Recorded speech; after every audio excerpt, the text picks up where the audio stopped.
Bonjour, vous êtes les bienvenus dans la boîte à merveilles.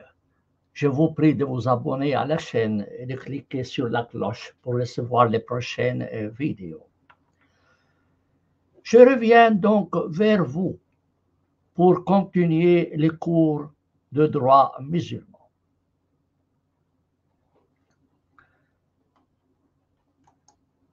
Voilà le titre du cours, Leçon fondements du droit musulman.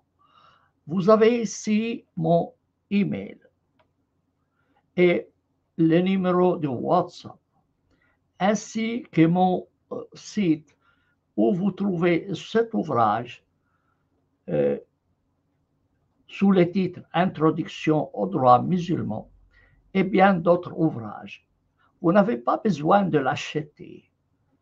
Vous pouvez le télécharger gratuitement. Mais le livre est disponible en version papier chez Amazon pour ceux qui souhaitent l'acquérir.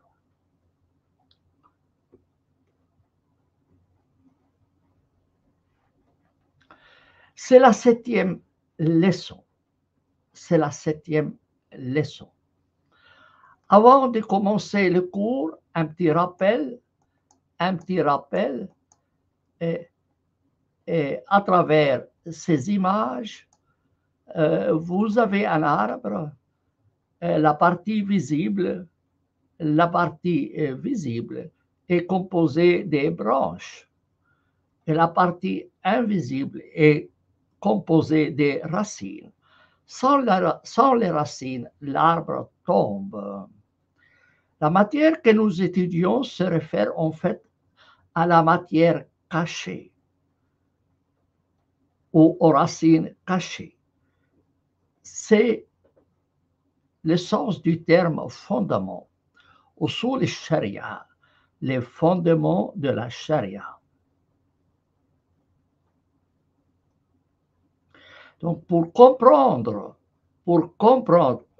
les musulmans, il ne suffit pas de se référer aux normes relatives au voile ou aux banques islamiques ou autres.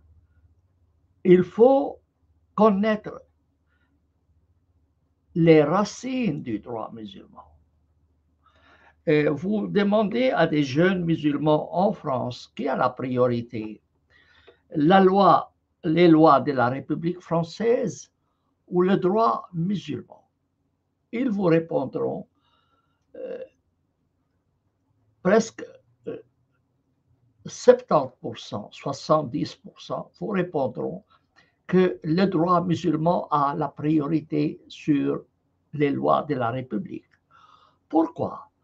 Cela provient d'une conception particulière de la loi. Les musulmans estiment que le législateur, ce n'est pas l'État, mais c'est plutôt Dieu en personne. L'État ne peut intervenir que dans les domaines qui n'ont pas été réglés par les sources du droit musulman, dont nous parlerons plus loin.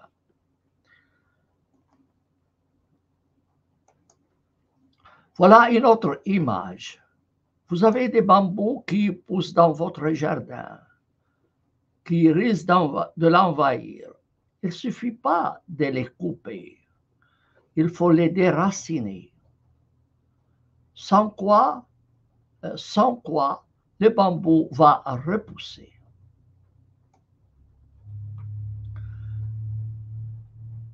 Voilà une maison. La partie visible devant vous et la partie invisible, constituée des fondements ou de fondations.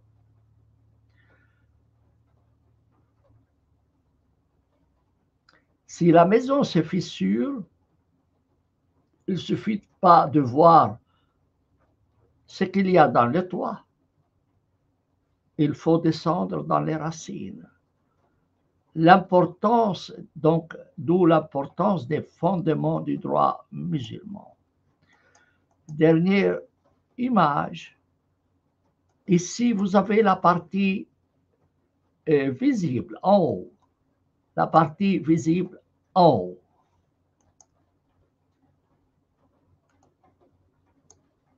L'attestation de la foi, le pèlerinage, les jeûnes, l'aumône, la prière, les droits de la famille, des successions, les contrats, les sanctions, les pouvoirs et la guerre sainte, etc. C'est la partie visible des droits musulmans. Nous en parlerons par la suite. Mais ce qui nous intéresse dans ces cours maintenant, c'est la partie invisible, comme l'arbre, n'est-ce pas? Alors, vous avez le tout est axé sur le concept de la révélation. C'est Dieu qui révèle ses lois aux prophètes. Conception que vous trouvez chez les Juifs comme chez les musulmans. Moi, chez les chrétiens. Nous en avons parlé. Et dans cette partie invisible, on répond aux questions suivantes. Qui fait la loi? Où se trouve-t-elle? Où et comment l'appliquer? Comment l'interpréter?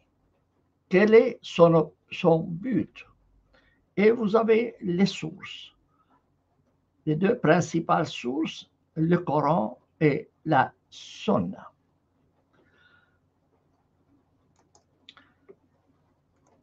Le cours de ce matin, qui est la suite des cours précédents, est consacré à l'unification des écoles. Comme signalé précédemment, l'État n'a pas le pouvoir législatif. Il a le pouvoir exécutif, le pouvoir judiciaire, mais le pouvoir législatif appartient à Dieu.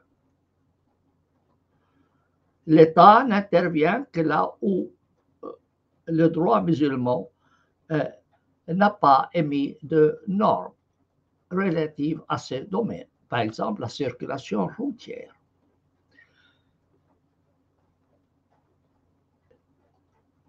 Les sources du droit musulman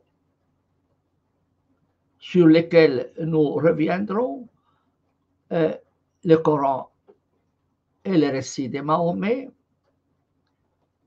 ne sont pas le travail de l'État.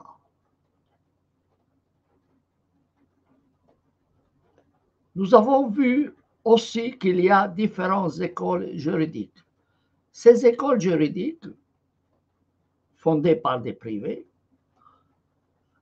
ont eu pour but de systématiser le droit musulman. Parce que les normes relatives au droit musulman qui se trouvent dans le Coran sont éparpillées. Il fallait donc les systématiser selon le système juridique.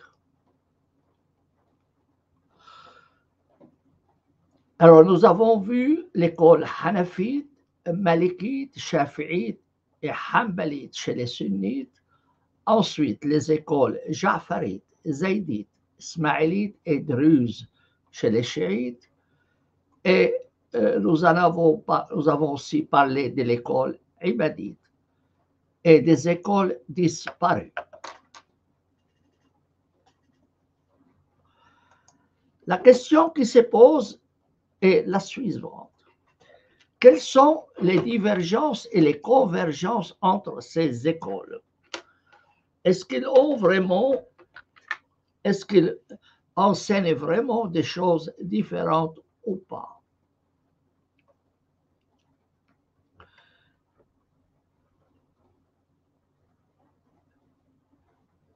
En fait, on peut dire que ces écoles essayent de systématiser le droit musulman. C'est clair. Mais il y a des divergences dans leur enseignement. D'où découlent ces divergences? Elles découlent principalement du fait que pas toutes ces écoles donnent la même importance aux sources.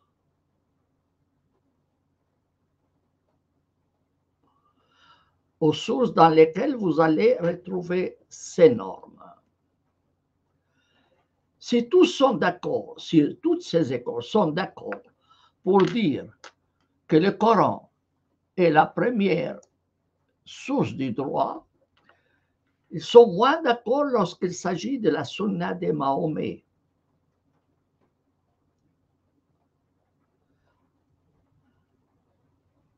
Un auteur fameux, Ibn Khaldoun, qui est décédé en 1406, écrit à ce propos: il est bon de savoir que les grands imams, donc les grands juristes, ne connaissaient pas tous autant de traditions les uns que les autres.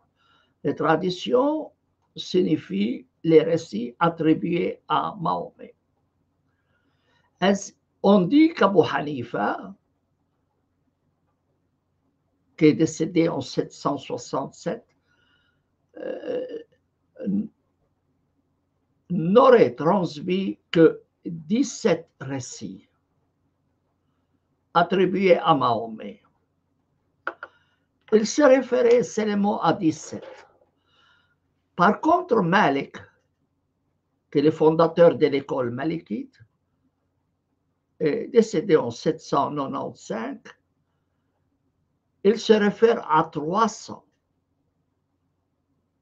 Et Abu Hanbal, Ibn Hanbal, el-Ma'dara, c'est le chef de file de l'école hanbalite, qui est l'école officielle de l'Arabie saoudite. Il cite 30 000 récits. Voyez donc, de 17 à 300 à 30 000. Chaque autorité donne autant de traditions que lui permet son effort de réflexion personnelle.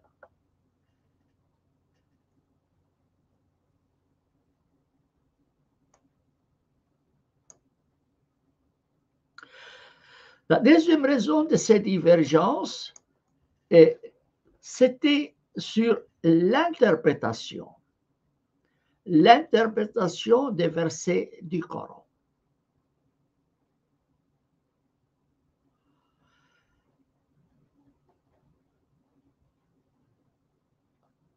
Et le texte du Coran n'est pas très simple. On estime généralement qu'environ 80% du Coran est confus. Disons le terme comme ça. Il suffit d'ouvrir les grandes exégèses et vous verrez la quantité des interprétations qui sont données à un seul verset. Les juristes n'étaient pas d'accord sur le sens de ces versets. Et en plus, ils n'étaient pas d'accord sur les versets qui ont été abrogés et ceux abrogeants. Qu'est-ce que c'est l'abrogation? Une norme établie aujourd'hui, le lendemain, le législateur fait une nouvelle loi. La nouvelle loi abroge la précédente loi. Il en est de même dans le Coran, mais nous reviendrons sur l'abrogation plus longuement.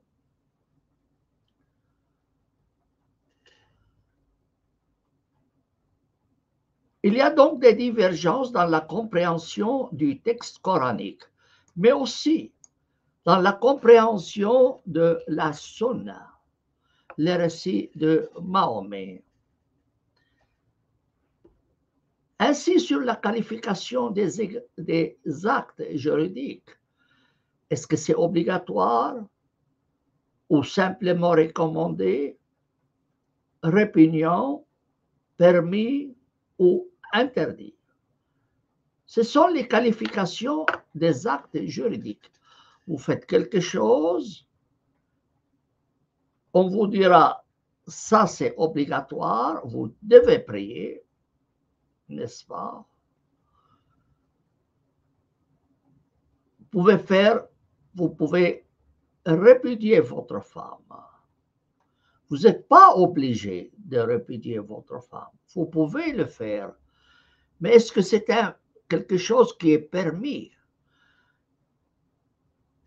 Mahomet a dit que la répudiation est un acte licite, mais c'est le plus répugnant des actes licites. Donc, on va classer les actes humains par catégorie.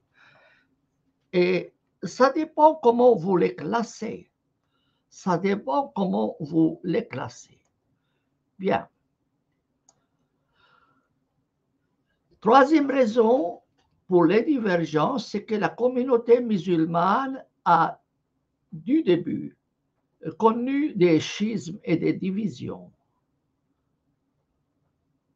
accompagnés de guerres.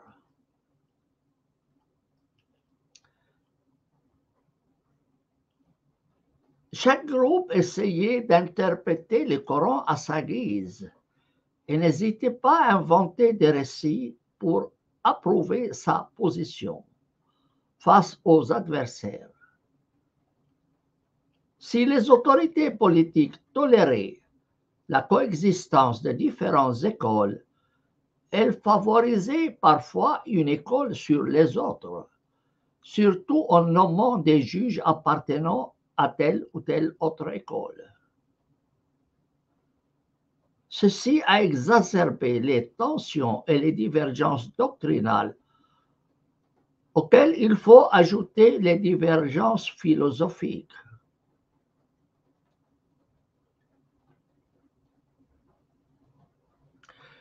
Généralement, dans les ouvrages de droit musulman, des ouvrages classiques de droit musulman, il vous expose les différentes positions. Et ensuite, ils vous diront la position de notre école est la suivante.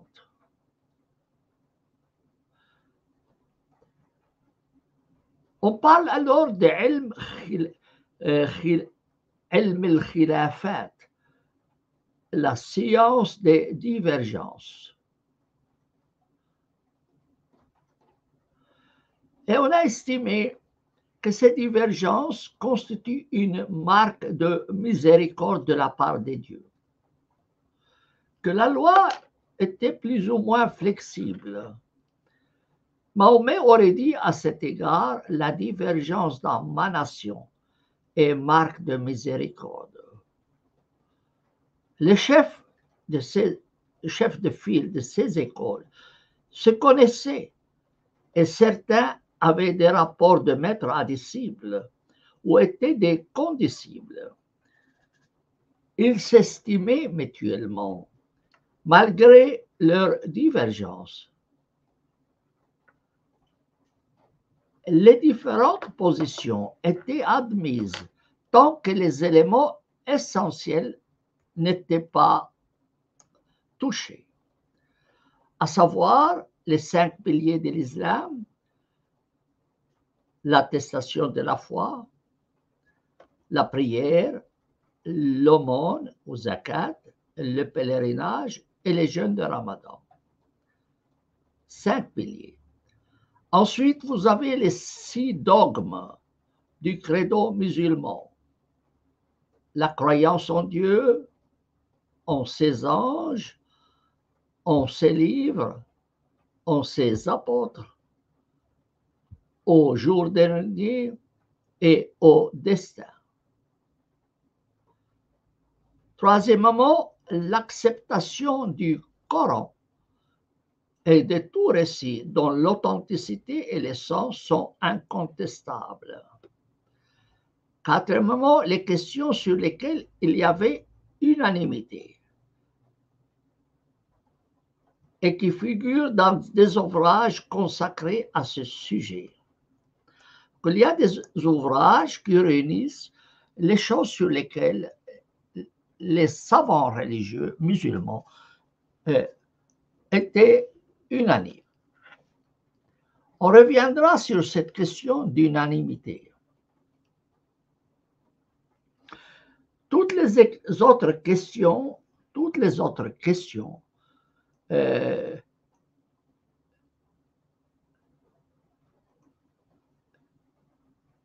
réglées par des textes dont le sens n'est pas péremptoirement clair peuvent faire l'objet de divergences à condition d'apporter un argument en faveur de la solution adoptée. Donc, il va toujours légitimer. Retenez ces mots. Tout raisonnement doit être, toute position doit être légitimée. La légitimation provient d'un texte coranique ou de la sunna. Il vous dira ma position est telle parce que je pars d'un tel verset ou d'un tel récit que j'interprète de telle ou telle autre manière.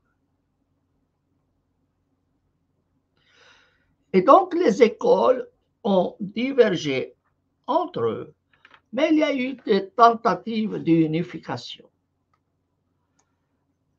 Évidemment, ça posait des problèmes lorsque le même délit ou le même fait juridique pouvait être interprété différemment. Telle action réprimée par le droit musulman pouvait être sanctionnée de différentes manières selon les écoles. Ce qui complique l'affaire, c'est que dans la même ville, les écoles avaient leurs adeptes. Donc, vous aviez différentes écoles juridiques dans les mêmes pays et même dans les différentes villes. Et chaque école avait ses adeptes. Et cela exacerbait évidemment certaines personnes qui estimaient qu'il fallait parvenir à une notion commune, à des normes communes, et ne pas laisser les gens, disons, diverger dans leur position. Il fallait la stabilité. Si vous faites une loi, il faut que cette loi soit claire et pas que chacun aille l'interpréter à sa manière. Autrement, les jugements seront différents.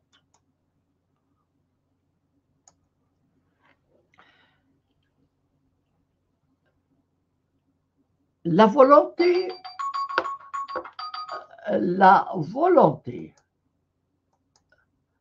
volonté d'unification du droit musulman s'est manifestée très tôt.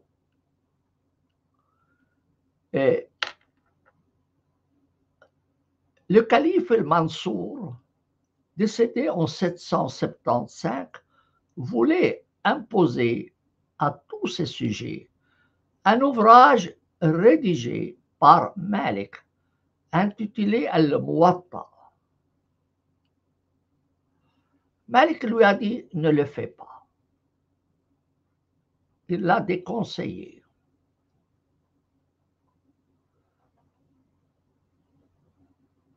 Mais pourquoi le calife a commandé cet ouvrage? C'est un ouvrage qui a été écrit à la demande du calife. Imam Malik l'a rédigé à cette intention. Alors, le calife se basait en fait ou se référait, s'inspirait d'une lettre que lui avait rédigée, que lui avait adressée un de ses secrétaires ou quelqu'un qui était un auteur reconnu, s'appelle Ibn al-Muqaffa. Ibn al-Muqaffa est décédé en 756.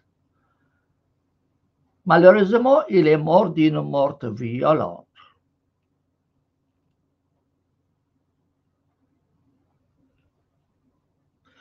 Que disait le Muqaffa dans cette lettre? Il disait: une des questions qui doivent retenir l'attention du commandeur des croyants est le manque d'uniformité, la contradiction qui se fait jour dans les jugements rendus. Ces divergences présentent un sérieux caractère de gravité. Al-Hira, une ville donc, condamnation à mort et délits sexuels sont considérés comme licites alors qu'ils sont illicites à Koufa. On constate semblables divergences au cœur même de Koufa, une autre ville, où l'on juge licite dans un quartier ce qui est licite dans un autre. Si le commandeur des croyants,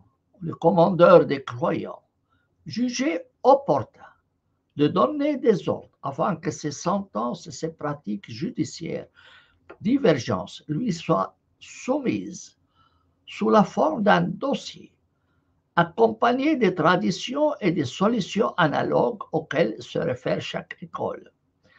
Si le commandant des croyants examinait ensuite ces documents et formulait sur chaque affaire l'avis que Dieu lui inspirait, s'il s'en tenait fermement à cette opinion et interdisait aux juges de s'en écarter, s'il faisait enfin de ses décisions un corpus exhaustif, nous pourrions avoir l'espoir que Dieu transforme ses jugements où l'erreur se mêle à la vérité en un code unique et juste. Donc lui, il voulait un seul code de loi et pas différents codes et différents ouvrages contradictoires. Malheureusement, cela ne s'est pas réalisé dans ces temps lointains. Il y a eu une tentative d'unification en Inde. L'Inde était gouvernée par les musulmans. Un sultan,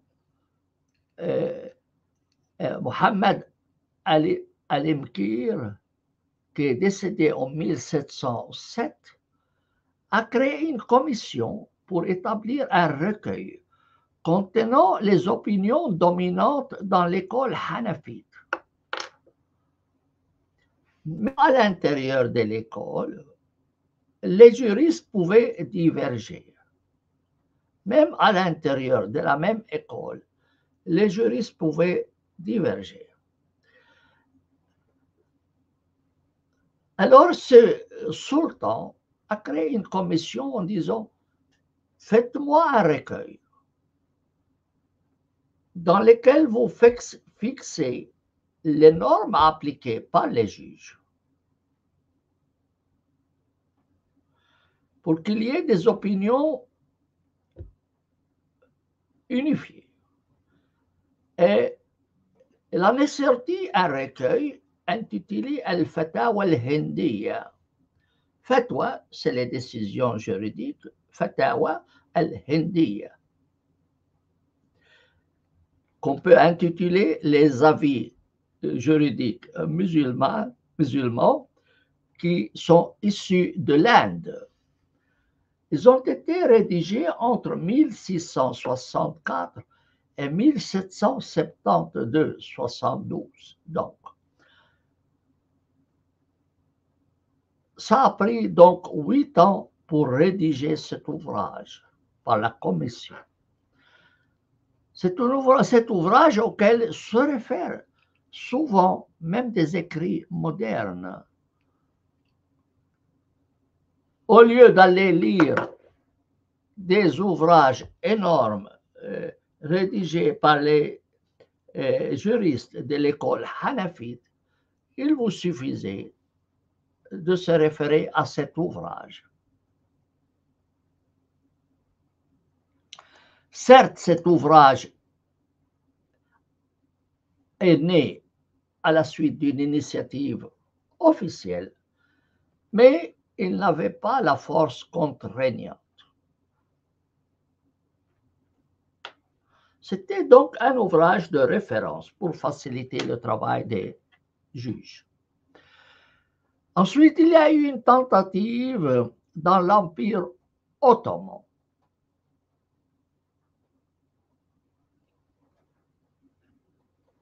Le sultan Salim Ier, qui a régné entre 1512 et 1520, a déclaré l'école hanafite comme l'école officielle de l'Empire ottoman en ce qui concerne les questions juridiques, à l'exclusion des questions culturelles. Alors, sachez qu'en droit musulman, il y a des normes qui règlent les rapports entre les humains. Mais il y a aussi des normes qui règlent les rapports des humains avec Dieu. Comment vous devez, par exemple, prier, comment vous devez faire vos ablutions, etc. Donc, il dit, dans les questions des rapports entre les humains et dans l'Empire ottoman, c'est l'école hanafite qui fait foi.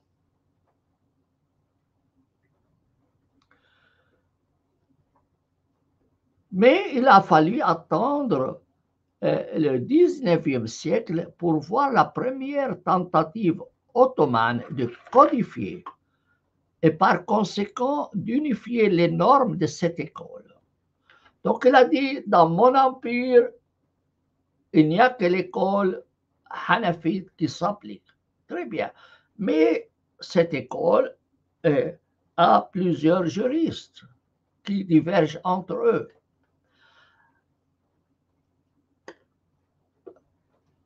Au 19e siècle, l'Empire ottoman a chargé une commission de nouveau à rédiger un code qui unifie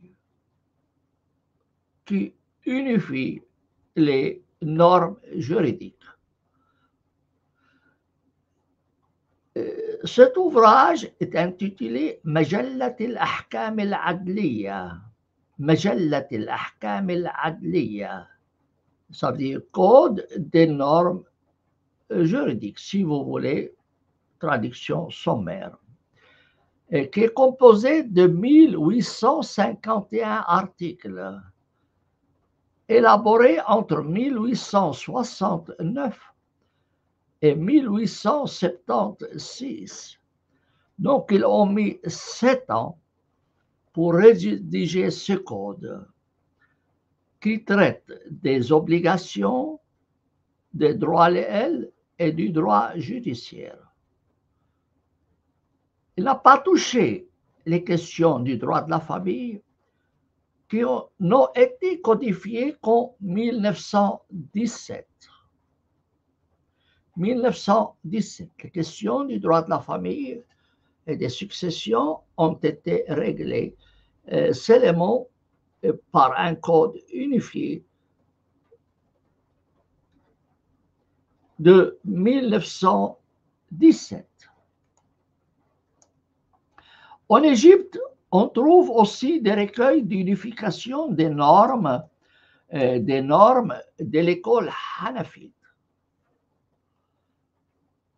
Alors, il y a eu un auteur, un ministre de justice, qui est décédé en 1888, Mohamed Qadri Pacha, qui lui, il a rédigé 3 ouvrages sous forme de code qui résument en fait l'enseignement de l'école hanafite. Le premier code se publié en 1875 et traite du droit de la famille et des successions. C'est un large ouvrage de 647 articles. 647 articles.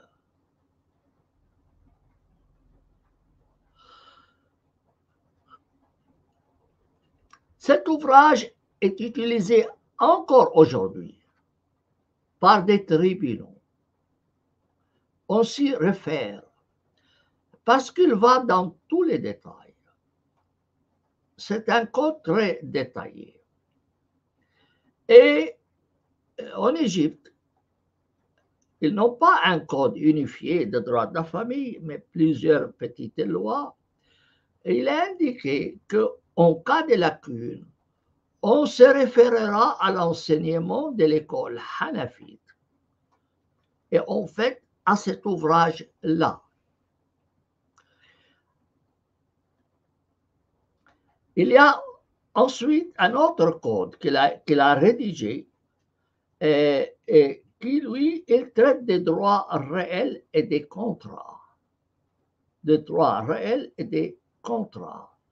De composé de 1049 articles. Et un troisième ouvrage concerne les waqf, c'est-à-dire les biens morts. Les biens pieux, ça veut dire quand vous dédiez des biens à l'intention des mosquées ou d'une œuvre quelconque, sorte de donation. En Arabie Saoudite, on n'a pas encore de code civil, mais il existe une compilation privée qui a été faite par un juge. Elle s'appelle Majallat al-Ahkam al-Shar'iyya. Nous avons vu que l'Empire ottoman avait Majallat al-Ahkam al-Adliyya. Et lui, il l'a intitulé Majallat al-Ahkam al-Shar'iyya. Bien. Il est composé de 2382 articles. Les tribunaux saoudiens se réfèrent à cet ouvrage. En fait, il unifie l'enseignement de l'école hanbalite. Le juge n'aura pas besoin ainsi de se référer à des grandes collections de droits musulmans rédigées par les juristes de cette école. Il lui suffit dans ces domaines de se référer à ces codes unifiés.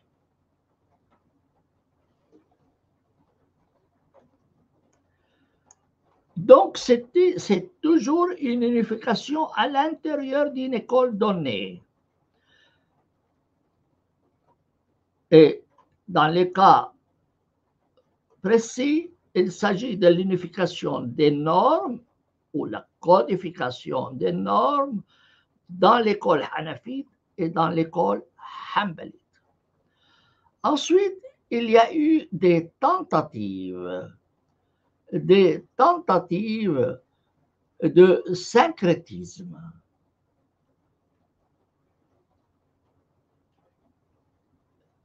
C'est-à-dire, au lieu de puiser les normes dans une seule école, ils vont chercher les normes les plus favorables ou ce qu'ils estiment les plus adaptés à notre société dans les différentes écoles.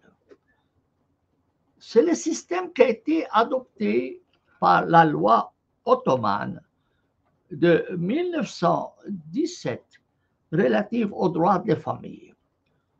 On ne se limita pas à l'enseignement de l'école hanafite.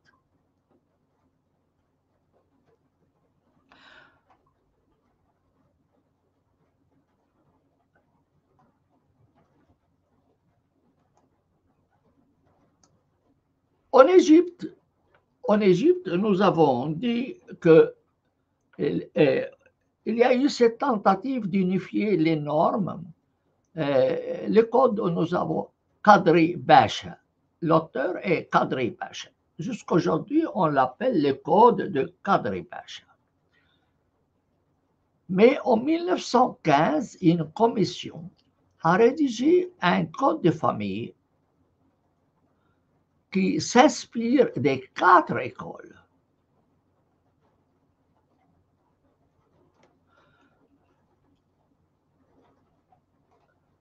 Mais cela a créé beaucoup de tensions, parce que ce n'est pas permis de prendre de ceci, de cela. Soit vous suivez cette école, soit l'autre, mais vous ne faites pas une combinaison entre les différentes écoles. Donc, ce projet de loi euh, euh, a échoué, a échoué. Mais en 1920, une partie de ce projet a été adoptée et qui s'inspire non seulement de l'école hanafite, mais aussi de l'école malikite. En 1926,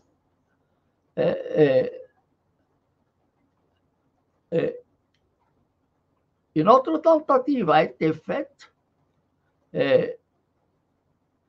travers la loi de 1929-25, numéro 25 de 1929, qui s'est inspirée des 4 écoles sunnites. Et en 1946, dans la loi numéro 72, 11, et dans la loi précédente, 1943, relative aux successions, les juristes se sont inspirés même du droit chiite, donc en dehors du monde sunnite.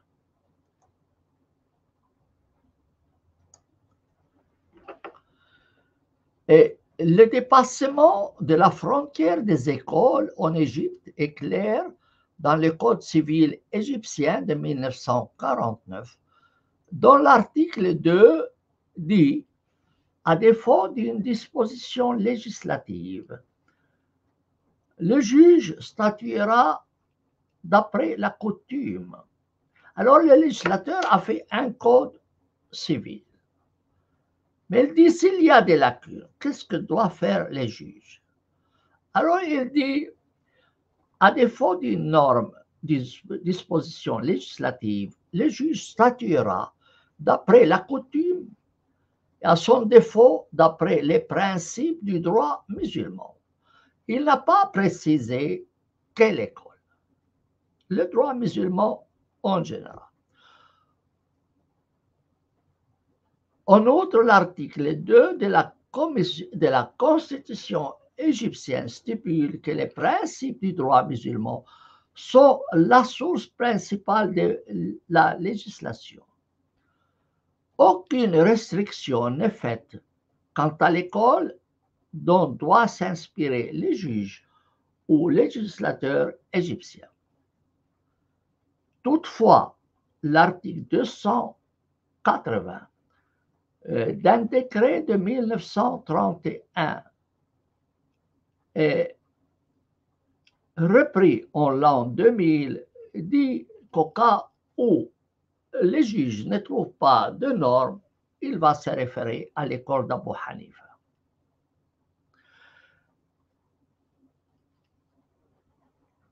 La Libye, dont la population est majoritairement malikite, a adopté en 1953 un code civil inspiré du code égyptien.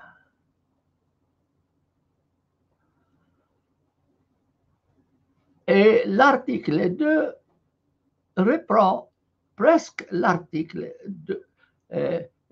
du code civil égyptien que nous avons cité.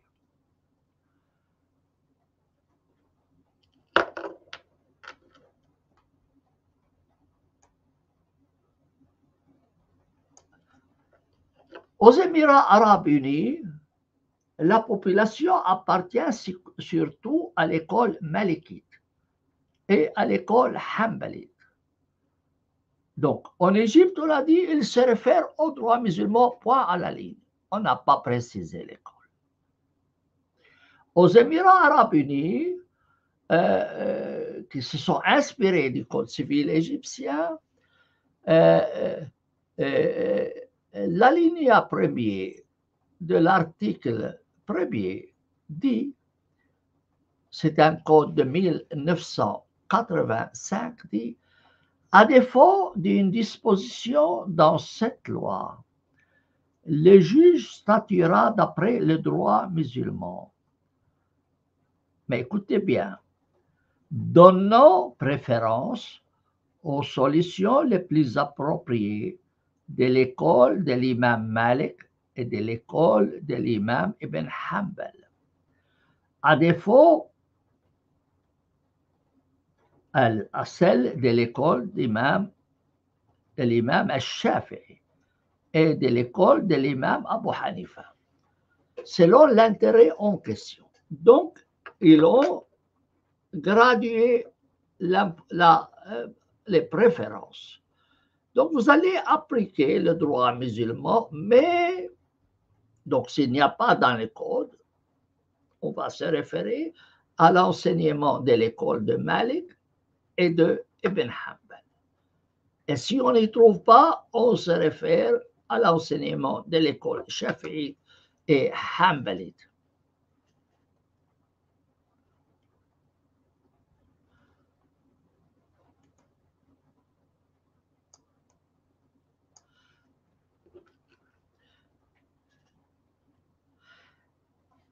Des tentatives d'unification ont été entreprises, non seulement à l'intérieur d'un État, mais à l'intérieur des États musulmans. Et même en ce qui concerne les musulmans dans les pays occidentaux. Ainsi, on a créé des académies. Les académies de droit musulman, ce sont en fait des instances qui réunissent généralement des juristes de différentes écoles.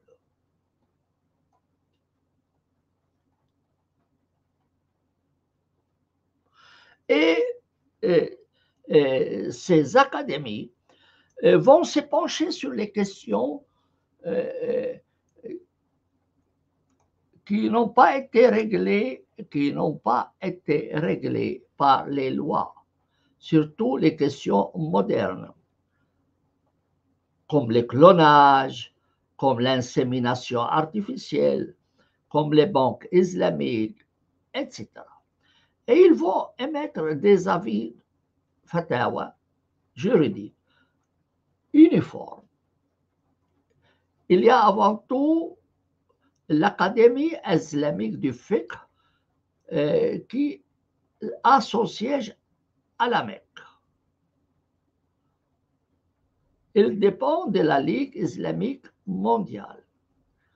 Ensuite, il y a l'Académie islamique du fiqh qui dépend de l'organisation de la conférence islamique, ou de la s'appelle aujourd'hui la coopération islamique, qui a le siège à Jeddah cette fois.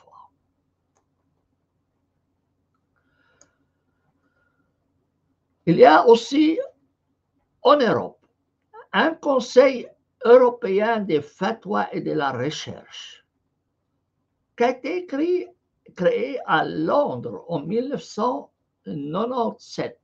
Le but, donc, c'est de se poser des questions sur les problèmes que rencontrent les musulmans en Europe.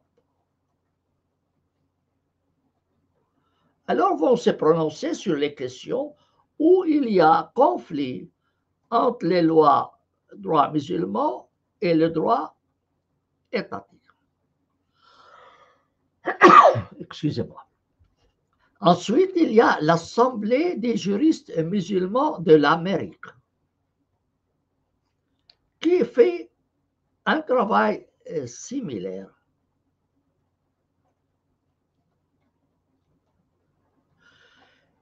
Il y a aussi un groupe qui voulait faire le rapprochement entre les écoles sunnites et les écoles chiites.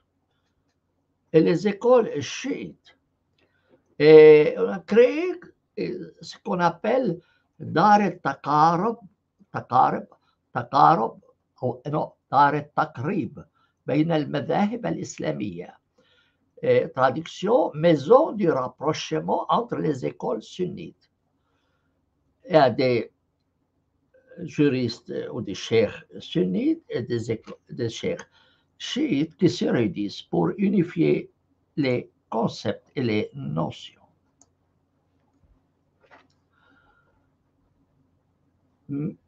La matière que nous étudions au Usul al-Sharia a fait l'objet d'un ouvrage sous forme de code qui était rédigé par un professeur égyptien, Mohamed Zaki Abdelbir. Le titre de l'ouvrage, Taqnin Usul al-Fiqh, codification des fondements du droit musulman, publié en 1989, et qui comprend 188 articles, avec des notes explicatives pour chaque article. Il présente cet ouvrage comme faisant partie du programme de retour des musulmans au droit musulman, en lieu et place du droit reçu des pays occidentaux. Donc la matière que nous étudions ici a fait l'objet d'une codification.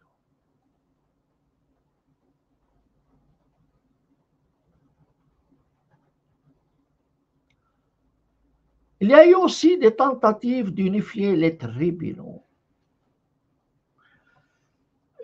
Dans un pays comme l'Égypte, il y avait des tribunaux pour chaque école. Ensuite, ça a été unifié parce que c'est les écoles hanafites.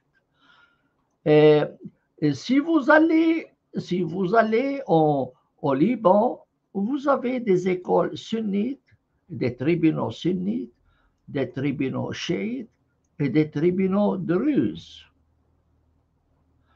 À Bahreïn, où j'étais, dans les bâtiments des tribunaux, il y avait des juges chiites pour les chiites et des juges sunnites pour les sunnites, chacun siégeant dans un lieu séparé à l'intérieur de cet établissement judiciaire.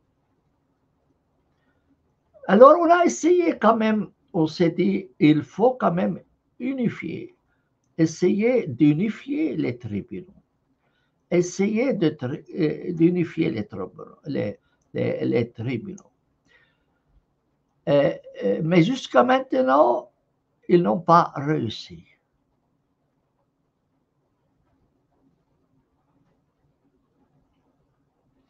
Il y a aussi des tentatives de créer des lois communes.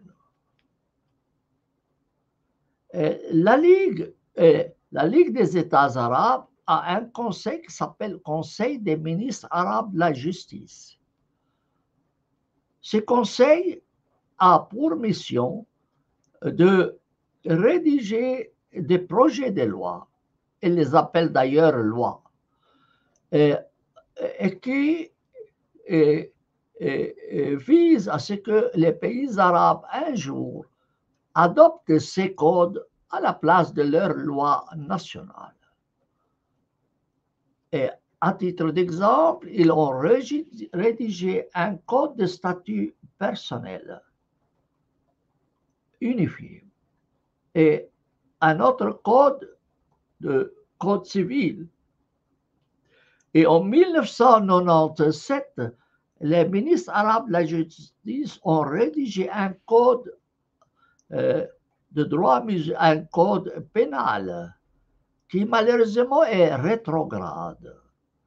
Dans ce code, il est prévu la peine de mort contre les apostats, la lapidation, l'amputation de la main du voleur, la flagellation, l'application de la loi du talion. J'ai traduit d'ailleurs ces dispositions. Ce code, en fait, il est composé de deux parties. Pour les délits modernes et puis les délits relatifs qui sont réglés par le droit musulman. Cette partie-là, la première partie du droit musulman, donc relative au droit musulman, aux normes islamiques pénales, je l'ai traduit avec aussi la mémoire, le mémoire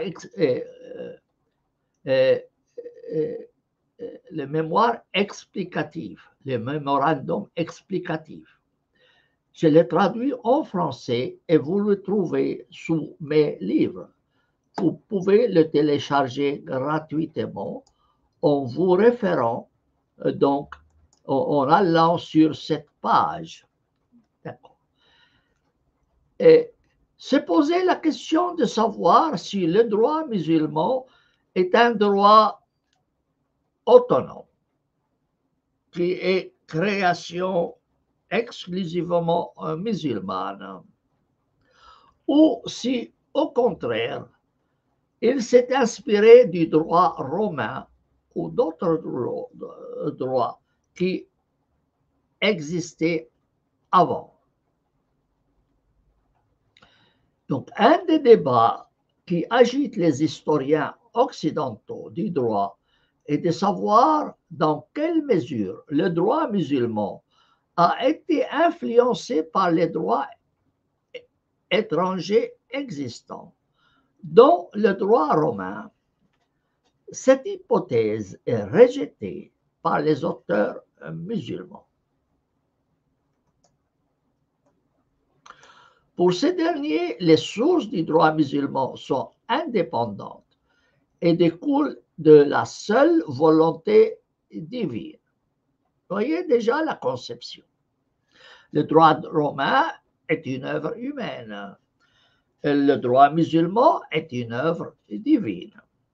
Reconnaître une influence extérieure sur le droit musulman pose un problème aux juristes musulmans parce que cela met en échec la conception musulmane selon laquelle la loi est d'origine divine. D'autre part, de nombreux récits de Mahomet requièrent des musulmans de ne pas ressembler aux autres. Un récit de Mahomet dit « celui qui ressemble à un groupe en fait partie ».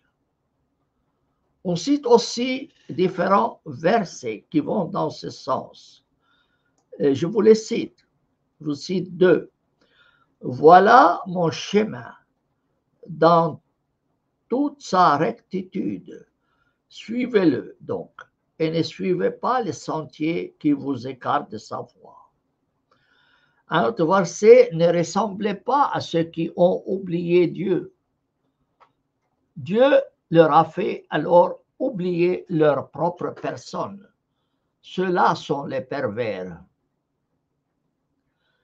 Certains juristes classiques vont jusqu'à prévoir la peine de mort contre ceux qui ressemblent aux mécréants et refusent de se rétracter. Cette interdiction de ressembler aux autres est invoquée aujourd'hui par ceux qui veulent rejeter les emprunts modernes des lois et des mœurs occidentales. Comme je vous ai dit, les codes civils égyptiens, bon, c'est créé en Égypte est largement inspiré des codes occidentaux. La plupart des pays, des lois dans les pays arabes s'inspirent des lois occidentales. Dans les codes pénals, dans les codes pénals égyptiens, il n'y a pas de lapidation, ni d'amputation de la main, ni d'application de la loi du talion. Ils ont copié en fait le modèle de loi occidentale. Les mouvements musulmans disent ah non, cela ne va pas. Il faut renoncer aux normes occidentales et faire des lois propres aux musulmans, s'inspirant des normes musulmanes.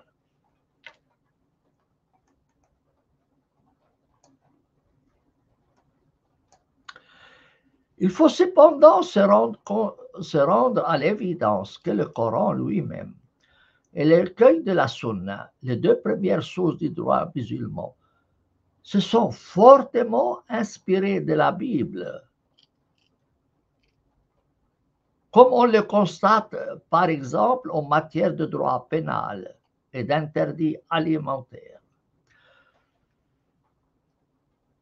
Œil pour œil, dent pour dent, c'est une norme qui est inscrite dans les codes de Hammurabi, reprise par la Bible et ensuite reprise par le Coran. Le Coran ordonne d'ailleurs à Mahomet de suivre en cas de nécessité les normes révélées aux prophètes qui l'ont précédé. Le recueil de traditions rapporte que Mahomet se plaisait à se conformer aux normes des gens du livre. Les gens du livre, c'est qui? Les juifs et les chrétiens, dans les domaines au sujet desquels il n'a pas reçu de révélation. On trouve aussi en droit musulman des coutumes de l'époque pré-islamique. Mahomet dit à cet égard qu'il faut se conformer à ce qui est vertueux dans cette époque. Ainsi, le pèlerinage, un des 5 piliers de l'islam, est repris tel quel des Arabes polythéistes.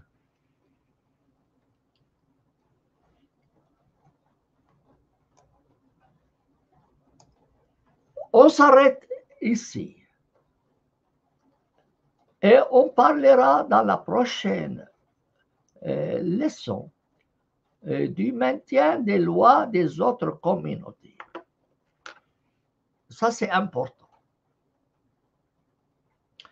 Quel est le statut des non-musulmans dans les pays musulmans et quelle est la loi qui s'applique à ces communautés?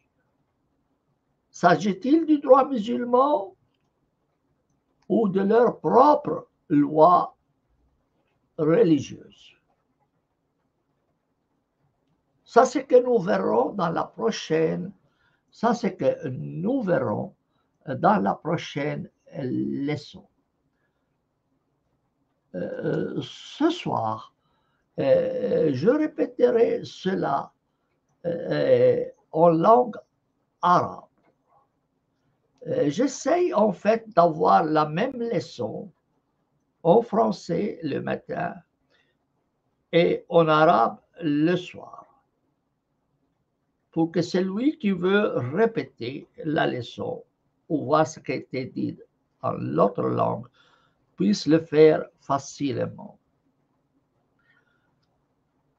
Certes, la leçon en langue arabe ne sera pas mot à mot comme la leçon en langue française, mais j'essaie d'unifier ce cours. Moi aussi. Bien. Exactement comme on a essayé d'unifier les écoles juridiques musulmanes, je veux unifier les cours de droit musulman en arabe et en français. Je vous prie de me donner vos avis concernant ce cours. Euh, Ce cours est suivi ou cette vidéo est visionnée par environ 300 personnes en langue française, un peu plus en langue arabe. Ce cours, en fait, est le même que j'ai donné dans différentes universités occidentales, en Italie, en France et en Suisse, dans plusieurs universités. Donc, c'est un cours gratuit que j'essaye de donner pour que quand même on puisse comprendre comment les musulmans réfléchissent, comment les occidentaux réfléchissent. Vous voyez, dans les pays occidentaux, il n'y a pas de matière, les fondements du droit musulman. Cette question n'est pas réglée, n'est pas étudiée, sauf peut-être, mais sommairement, dans la philosophie du droit.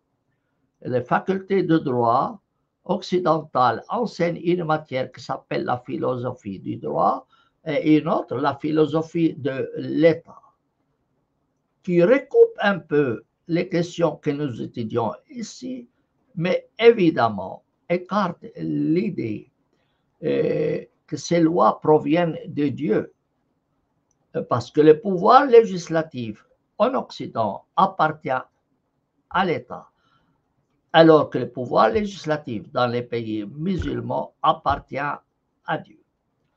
J'espère avoir été clair. Écrivez vos remarques pour améliorer ce cours. Et dites-moi si ce cours vous intéresse, s'il faut les poursuivre ou pas. Et sur ce, je vous souhaite une belle journée. Et à ce soir pour la leçon en langue arabe.